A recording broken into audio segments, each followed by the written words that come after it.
Hi mga kachupapis! For today's video, maglilinis tayo ng CR namin dahil nagigitata na. Alam mo mga kachupa, si Lord na lang talaga si Lord na lang talaga nagpapahaba ng mga pasensya ko kasi buburaot ako pagka madumi ang CR. Linis ako ng linis. Ayan mga kachupa, nilagay ko na yung ating mga ano dito. Ito yung bago nating bili sa Ross, galing Ross. Binili ko siya ng $4. So, nilagyan ko siya ng facial, tag dito, facial, yung ano sa mukha. Tapos, itong cotton. Tapos, ito meron tayong ganito. Tapos, meron tayong ganito. Next time, bibili ako na. Ipapalitan ko to. Next time na. Kasi, ito, ano to yung sa kimchi. Nilagay ko lang dyan. So anyway, maglinis na tayo ng CR dahil medyo madugyot-dugyot na mga kachupa.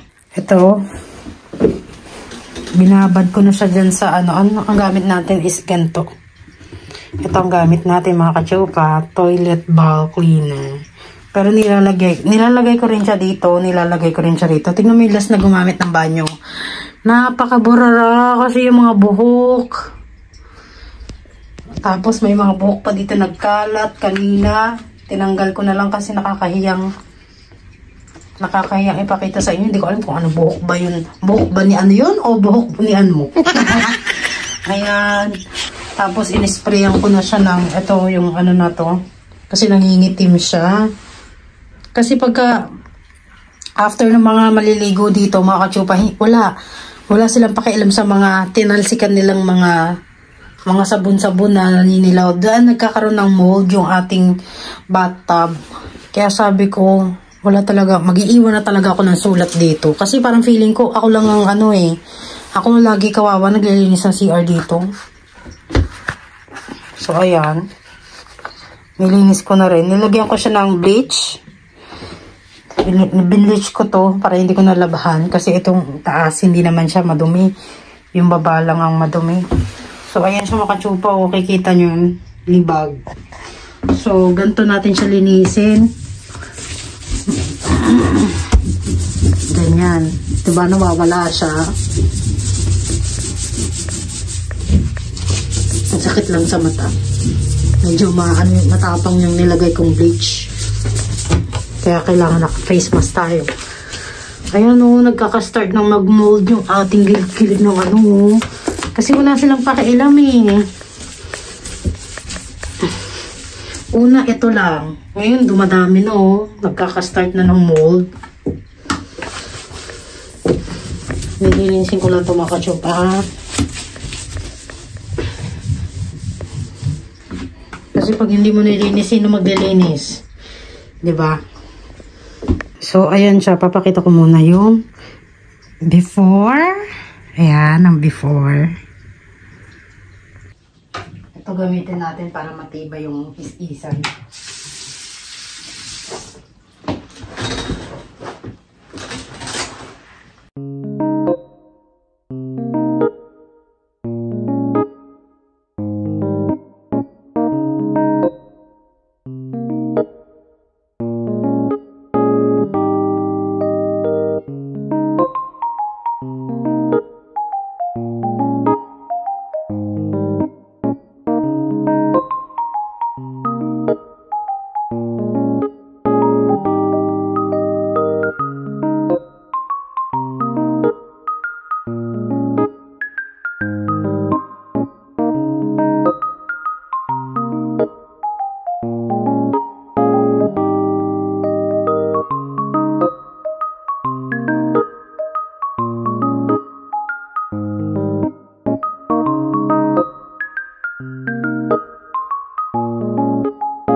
Finally mga kachopa, tapos na rin. Ito yung ating bathroom.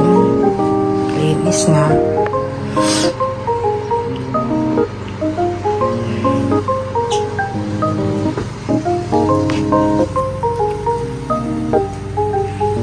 Nakatingin si Kiki.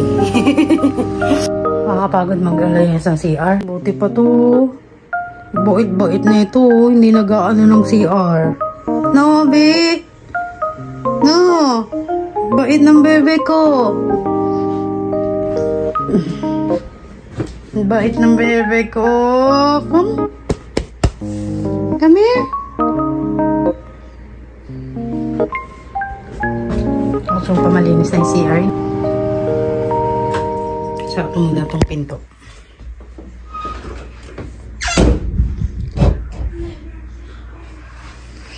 Ano ba eh? Bait na ng bebe ko. So, ayun lang mga kachopa. Buti na lang nandito ang aking alagang si Kiki. Pag nakikita ko si Kiki talagang nawawala yung aking galit. Na ano ko na pupundi talaga ako mga kachopa. Parang gusto ko na lang umiyak. Umiyak, isigaw, yung mga alam mo yung mga kachopa. Kasi kung nasa Pilipinas ako, pag ang CR madumi, na ano ko na lalabas ko yung galit ko eh. Pero pag dito hindi ko magawa kasi una sa lahat English. Tapos pangalawa, baka mamaya isipin nila masamang ano. Kaya sabi ko sa isip-isip ko yung asawa ko na lang kakausap dyan. Kasi pagod na ako mga kachopa, totoo lang. Itong buong bahay na to, minsan, hindi mo kayang linisin ng isang araw lang. Diba? Eh, ayoko pa naman talaga sa bahay ng dugyot. Talagang, mapupundi talaga ako pagka ang kasama ko sa bahay mga dugyot. Mas mabuti pang tumira na lang ako mag-isa, kaysa may kasama ko ng mga ganyan. Diba? Na ano lang ako eh, kasi, nakakapagod dito mga kachopa, totoo lang. Buti sana may mga bayad yung paglilinis, di ba? Wala namang bayad. Mukhang pera talaga yun. Sabihin na, sige, mukha kang pera, mami. Come here, mama, bebe, bilis. Come ka, mama, bebe. Bilis, stress ang mama mo. Bilis.